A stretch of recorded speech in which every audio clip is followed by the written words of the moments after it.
Why did the United States attack Libya, Iraq, Afghanistan, and Yemen? Why are U.S. operatives helping to destabilize Syria? And why is the United States government so intent on taking down Iran, in spite of the fact that Iran has not attacked any country since 1798? And what's next? What are we headed for? When you look at the current trajectory that we're on, it doesn't make any sense at all if you evaluate it based on what we're taught in school. And it doesn't make any sense if you base your worldview on the propaganda that the mainstream media tries to pass off as news. But it makes perfect sense once you know the real motives of the powers that be. In order to understand those motives, we first have to take a look at history. In 1945, the Bretton Woods Agreement established the dollar as the world reserve currency, which meant that international commodities were priced in dollars.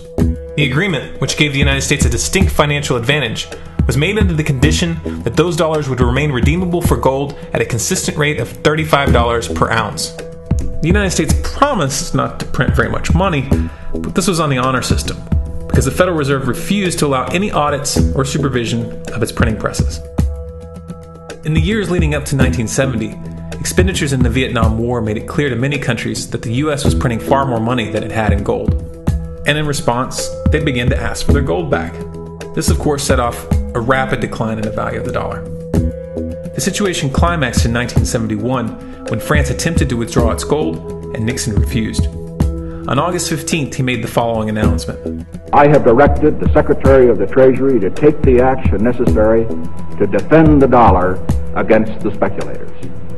I have directed Secretary Connally to suspend temporarily the convertibility of the dollar into gold or other reserve assets, except in amounts and conditions determined to be in the interest of monetary stability and in the best interest of the United States. This was obviously not a temporary suspension, as he claimed, but rather a permanent default. And for the rest of the world who had entrusted the United States with their gold, it was outright theft.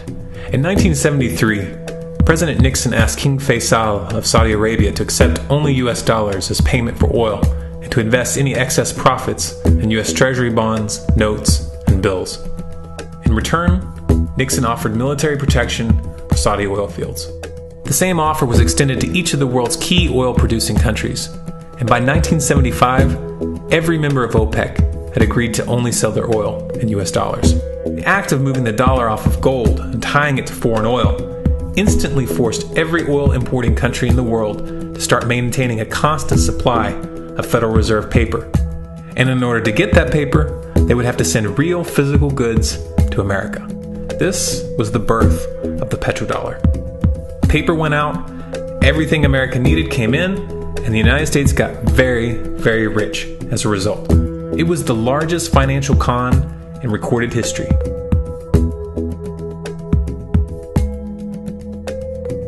The arms race of the Cold War was a game of poker.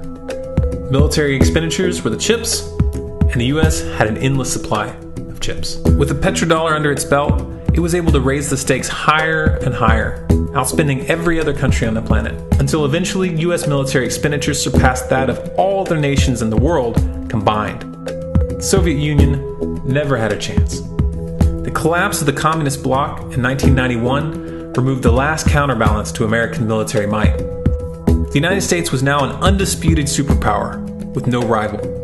Many hoped that this would mark the beginning of a new era of peace and stability. Unfortunately, there were those in high places who had other ideas. Within that same year, the US invaded Iraq in the first Gulf War.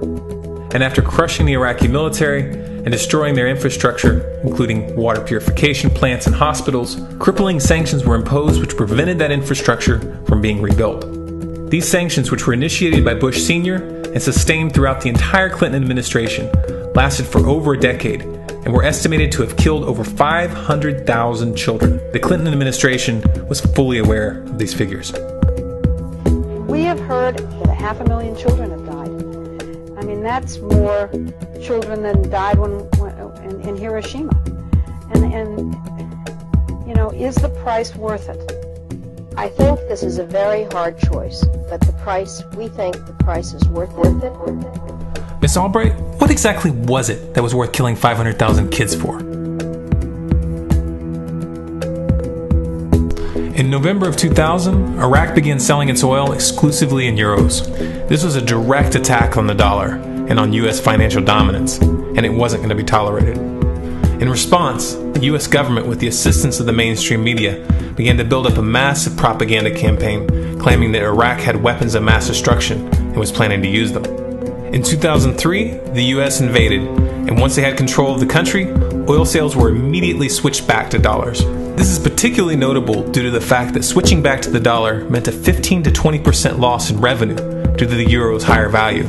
It doesn't make any sense at all unless you take the petrodollar into account. So I came back to see him a few weeks later, and by that time we were bombing in Afghanistan. I said, "Are we still going to war with Iraq?" And he said, "Oh, it's worse than that." He reached over on his desk, he picked up a piece of paper, he said, I just got this down from upstairs, meaning the Secretary of Defense's office today, and he said, "This is a memo that describes how we're going to take out 7 countries in 5 years, starting with Iraq and then Syria, Lebanon, Libya, Somalia, Sudan, and finishing off Iran. Let's take a look at the events of the past decade and see if you see a pattern. In Libya, Gaddafi was in the process of organizing a bloc of African countries to create a gold-based currency called the dinar, which they intended to use to replace the dollar in that region. US and NATO forces helped destabilize and topple the Libyan government in 2011, and after taking control of the region, US armed rebels executed Gaddafi in cold blood and immediately set up the Libyan central bank. Iran has been actively campaigning to pull oil sales off of the dollar for some time now, and it has recently secured agreements to begin trading its oil in exchange for gold. In response, the US government, with mainstream media assistance, has been attempting to build international support for military strikes on the pretext of preventing Iran from building a nuclear weapon. In the meantime, they established sanctions which US officials openly admit are aimed at causing a collapse of the Iranian economy. Syria is Iran's closest ally, and they are bound by mutual defense agreements. The country is currently in the process of being destabilized with covert assistance from NATO, and though Russia and China have warned the United States not to get involved, the White House has made statements within the past month indicating that they are considering military intervention. It should be clear that military intervention in Syria and Iran isn't being considered. It's a foregone conclusion, just as it was in Iraq and Libya. The US is actively working to create the context which gives them the diplomatic cover to do what they already have planned. The motive for these invasions and covert actions becomes clear when we look at them in their full context and connect the dots. Those who control the United States understand that even if a few countries begin to sell their oil in another currency, it will set off a chain reaction and the dollar will collapse. They understand that there is absolutely nothing else holding up the value of the dollar at this point, and so does the rest of the world. But rather than accepting the fact that the dollar is nearing the end of its lifespan, the powers that be have made a calculated gambit. They have decided to use the brute force of the US military to crush each and every resistant state in the Middle East and Africa. That in itself would be bad enough, but what you need to understand is that this is not going to end with Iran. China and Russia have stated publicly and on no uncertain terms that they will not tolerate an attack on Iran or Syria. Iran is one of their key allies, one of the last independent oil producers in the region, and they understand that if Iran falls, then they will have no way to escape the dollar without going to war. And yet the United States is pushing forward in spite of the warnings. What we are witnessing here is a trajectory that leads straight to the unthinkable. It's a trajectory that was mapped out years ago in full awareness of the human consequences. But who was it that put us on this course? What kind of psychopath is willing to intentionally set off a global conflict that will lead to millions of deaths just to protect the value of a paper currency? It obviously isn't the president. The decision to invade Libya, Syria, and Iran was made long before Obama had risen to the national spotlight. And yet, he's carrying out his duty just like the puppets that preceded him. So who is it that pulls the strings? Often the best answer to questions like this are found by asking another question. Qui bono? Who benefits?